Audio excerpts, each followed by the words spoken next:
Boa tarde, meus amados e queridos irmãos da Igreja Batista em Dom Pedro. Saúdo vocês com a graça e a paz do nosso Senhor Jesus. Desejo muito que vocês estejam desfrutando da alegria, dessa paz, dessa graça em suas vidas, né? Quero agradecer mais uma vez pela oportunidade de poder compartilhar com vocês um devocional aqui. Hoje eu gostaria de falar sobre vasos de honra, né? Como de fato sermos pessoas que, através de nossas vidas e de atitudes da nossa vida, ao longo de toda ela, venhamos a glorificar o nome do Senhor.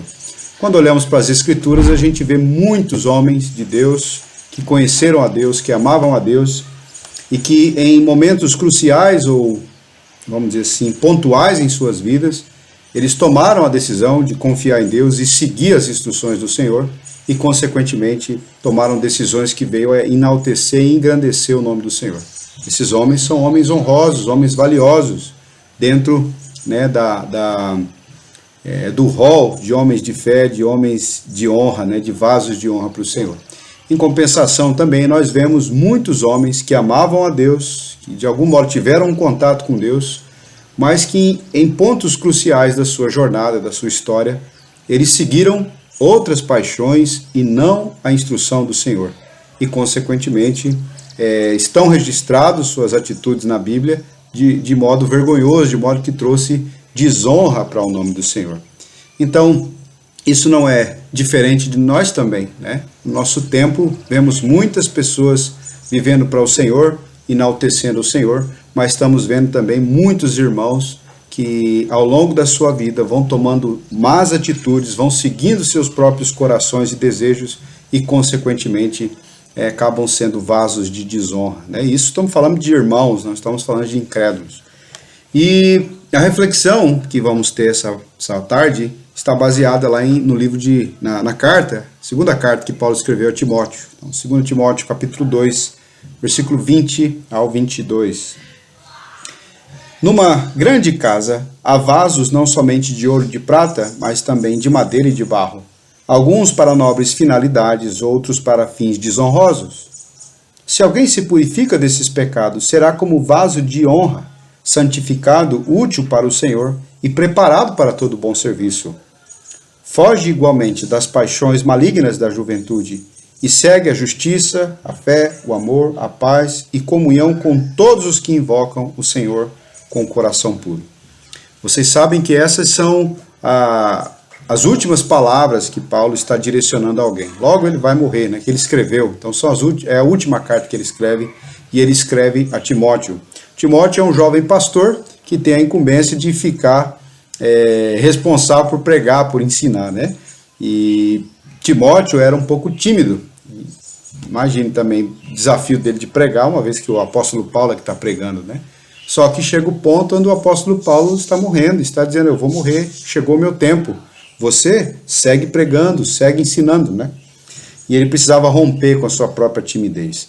Mas Paulo está avisando ele de que há muitos perigos, de que muitos podem iniciar bem a sua vida cristã, mas se não tomarem cuidado, podem enveredar por caminhos perigosos e, consequentemente, até não completar a carreira ou não guardar a fé, né? Até abandonarem a fé, como vários aqui que ele cita, como o Himeneu e Fileto, aqui nos versículos 17. Então Paulo agora fala que dentro de uma casa há utensílios para honra e utensílios para não tão honrosos, ou para, vamos dizer assim, que são para as coisas mais comuns e não para ocasiões especiais. O que ele está falando, de algum modo, e o versículo 21 vai corroborar para isso, é que há crentes que são tratados pelo Senhor e que são colocados em posições onde Deus é glorificado. Não só em posições, mas tomam atitudes ou tomam decisões em suas vidas que seguem a instrução bíblica e, consequentemente, resulta em atitudes que glorificam o Senhor, né? Como muitas pessoas. Por exemplo, o próprio Paulo, né? Paulo está preso, ele não está gritando por justiça, ele não está fazendo nada disso. Ele está pregando o Evangelho, continua falando da mesma maneira. Então isso é um vaso de honra, né, que está aplicando as verdades de Deus nos contextos da sua vida, que poderia lidar de uma outra maneira, né? Mas ele está lidando biblicamente, está lidando com a verdade do Senhor. Então, dentro de uma casa, há crentes que são usados como vasos de honra, que glorificam o Senhor. E muitas das vezes há outros crentes que não são usados para fins, ou aliás, acabam produzindo, né, mais uma desonra ao nome do Senhor do que honra ao seu nome. Agora o versículo 21 ele explica sobre isso. Se alguém se purifica destes pecados, será como um vaso de honra, santificado e útil para o Senhor e preparado para todo bom serviço. A notícia ruim é que quando o Senhor vem morar em nós já temos muitas maneiras de lidar com as coisas, né? Quer seja judeu, quer seja gentil, quer seja brasileiro, independentemente de qual seja a sua nacionalidade ou a sua história, todos nós já temos a maneira adâmica de responder às situações que surgem diante de nós. E aqui o Paulo está falando para Timóteo que para se tornar um vaso de honra, precisa se purificar de pecados que querem se assenhorar de nós e fazer com que a gente faça a vontade do pecado e não faça a vontade de Deus. Então é por isso que ele fala que se alguém se purifica desses pecados, ele será como um vaso de honra.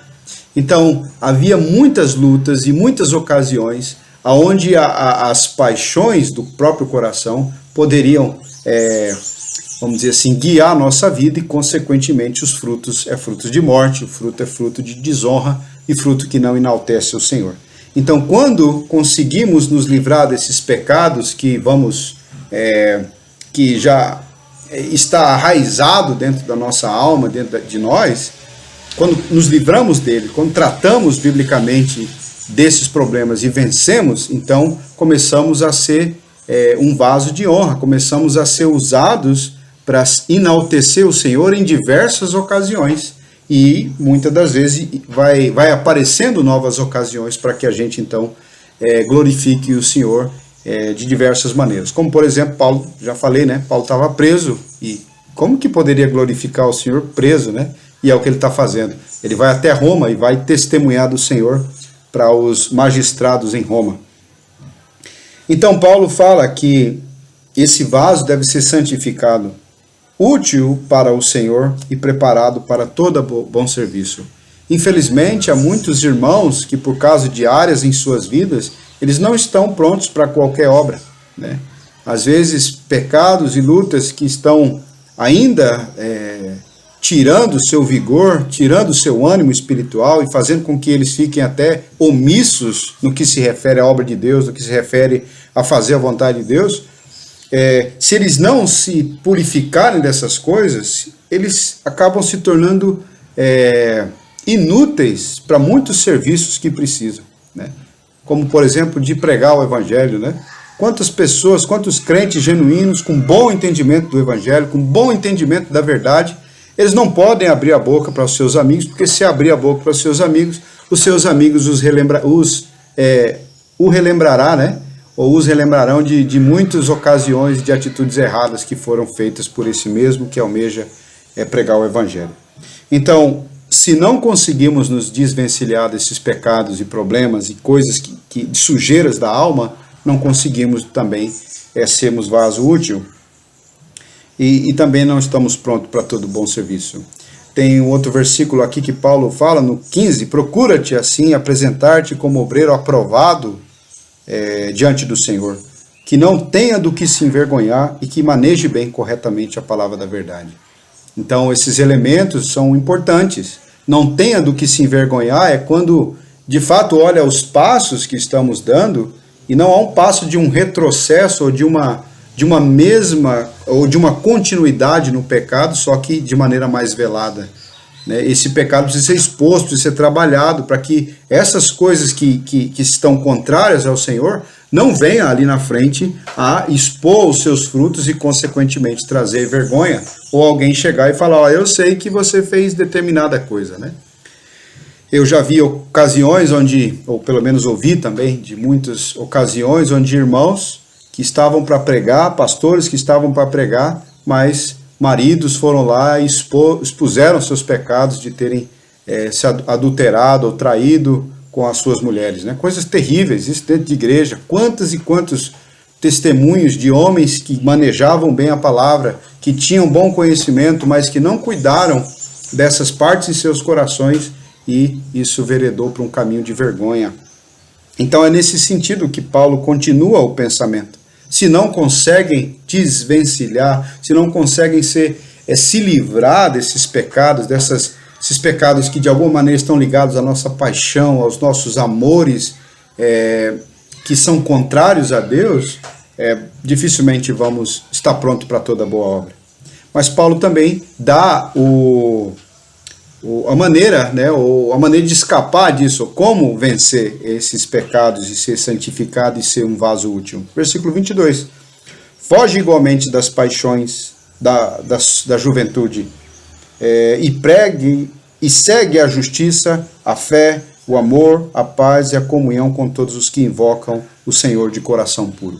Então ele fala para Timóteo: Timóteo, foge das paixões da mocidade. E quando a gente pensa em Timóteo, a gente não tem um jovem que era um bêbado, que era dissoluto, promíscuo. Não é essa a característica de Timóteo. Timóteo é um jovem que foi criado por mãe e vó cristãs, que ensinaram a verdade e que tinha uma fé genuína. Paulo fala isso. Então, a grande tendência de Timóteo, como uma paixão dele, como um grego judeu, era a briga pela verdade. Está fundamentado num pensamento, numa história ou numa crença verdadeira. E isso era levado até as últimas consequências, em discussões terríveis, né? Então era muito comum ou muito forte para ele as discussões ou querer estar certo. Acho que todos nós lembramos de ocasiões da nossa juventude onde a gente sempre tinha discussões acaloradas que muitas vezes até resultavam em briga, em inimizade, né? Então Paulo está alertando Timóteo sobre isso, né? Timóteo, fuja das paixões da mocidade, que ele está dizendo, das paixões malignas da sua juventude, e segue a justiça, a fé, o amor, a paz e a comunhão com todos os que invocam o Senhor. Timóteo, quando entrasse em discussão com outros homens, ele tinha que falar do evangelho, tinha que pregar a palavra. Paulo já havia falado, essa é a ênfase na mensagem de Deus que você tem que entregar para as pessoas. Só que os seus adversários ou outros homens, como os judeus e até mesmo os pagãos ou os gentios que eram contrários à fé, poderiam querer levantar argumentações contra a fé cristã, embasando a sua argumentação em genealogias, em tantas outras coisas infindáveis que nunca ia resultar em nada e que eram sem fim, não tinha como você chegar a uma resolução. Mas se seu coração quer chegar a uma resolução em discussões que muitas vezes não tem, já era uma armadilha para que você esquecesse da mensagem que você tinha que se concentrar para entregar e enveredasse por discussões sem fim que poderiam gerar até escândalos, né? Só um paralelo a isso, né? Basicamente, quando a gente discute sobre religião nos dias de hoje, né? Tudo está muito polarizado, né? Você pode ter inúmeras coisas de um determinado candidato, coisas boas ou coisas ruins, mas quando a gente senta e se depara com outra visão diferente, ou aquilo que o outro pensa de um outro candidato diferente do que eu penso, nem sempre as conversas terminam bem, né? Quantos já não fizeram violência, mataram, fizeram coisas terríveis com o outro por causa do nervosismo naquela situação, né? Então, isso também acontece com questões religiosas. E Timóteo tinha que ter sabedoria. Ele tinha que fugir dessa tendência de querer lidar com aquela situação do jeito humano e na ira humana. Então ele deveria fugir dessas paixões. Quando nós pensamos em nós, e essa instrução de Paulo foge, né, das paixões da mocidade, isso também se aplica a nós, né? Há muitas coisas da mocidade que ainda pode permanecer em nosso coração e, consequentemente, são responsáveis pelas nossas atitudes hoje, né, que trazem vergonha ou que desonram o nome do Senhor, por causa que a gente está lidando da maneira juvenil com essas circunstâncias que vêm em nossa vida e não da maneira bíblica, né? Então Paulo fala para ele, fuja dessas paixões, assim como eu e você também devemos fugir.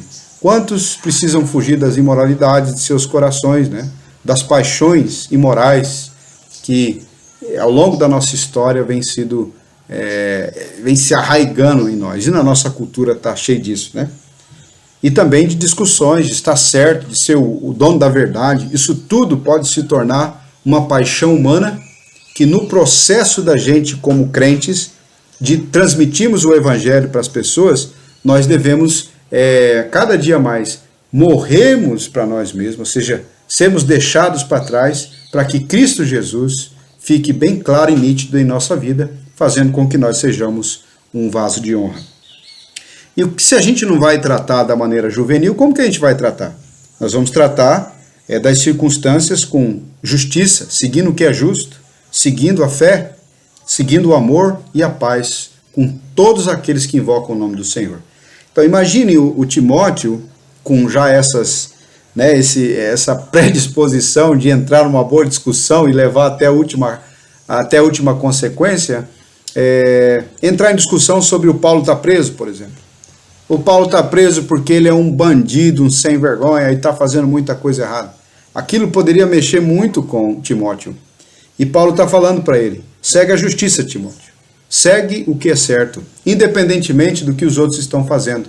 A justiça que a gente aprende do Deus justo, ela sempre é a direção que nós devemos ter como cristão. E também a fé, né? Haverá questões difíceis que às vezes a gente vai coçar a cabeça e não vai saber como. Mas muitas das vezes essas questões difíceis chamam você para deixar a fé em Cristo, a sua simples fé em Cristo, né? Ele chama você a querer veredar por caminhos mais profundos, cheios de mistérios e conhecimentos elevados, né? Não arrede o pé da fé em Cristo, Timóteo. Ele é a nossa sabedoria, nele temos tudo o que precisamos para viver a nossa vida. E ele fala também sobre o amor. Como nós vamos seguir o amor se as pessoas estão matando estão matando os nossos líderes? Não é melhor a gente também matar os líderes deles? Esse sempre foi uma grande luta para a igreja e para os crentes. O mundo trata o cristianismo com o ódio e a maldade que tem. Mas o cristianismo deve tratar o mundo com o seu ódio, com o amor que somente eles têm. Por isso, o amor é o único caminho para o cristão, né? Segue o amor, entregue suas vidas, assim como o Senhor entregou. E o último, ele fala a paz, né? Não é para vingar, não é para matar ninguém, não é para criar revoluções e sair matando ninguém. Não, sigam a paz, né? Essas são direções que o Paulo dá para quem quer ser vaso útil, honroso na mão do Senhor, para que enalteça o nome do Senhor. E algo mais ainda, isso não é sozinho. Sigam essas 4 coisas com aqueles que invocam o Senhor de coração puro. Sempre teremos um corpo, sempre teremos irmãos do nosso lado para a gente seguir junto com eles na mesma direção. Eu não sei como anda a sua vida, eu não sei quais são as paixões que estão guerreando no seu coração, não sei se você está lidando com muitos dos seus problemas de maneira pecaminosa ou bíblica, mas o fato é que se os pecados estão guerreando em seu coração, provavelmente nos levará e o levará a produzir pontos em sua história que não glorificará o Senhor e que trará vergonha para o nome dele. Mas a boa notícia é que no Senhor nós temos tudo para seguirmos a justiça, a fé, o amor e a paz com todos aqueles que invocam o Senhor de coração puro. Você tem um coração genuíno de buscar o Senhor? Então esse é um vaso de honra, um vaso que Deus está trabalhando e colocando para que ele seja glorificado. Deus abençoe, irmãos. Sejamos vaso de honra para o Senhor.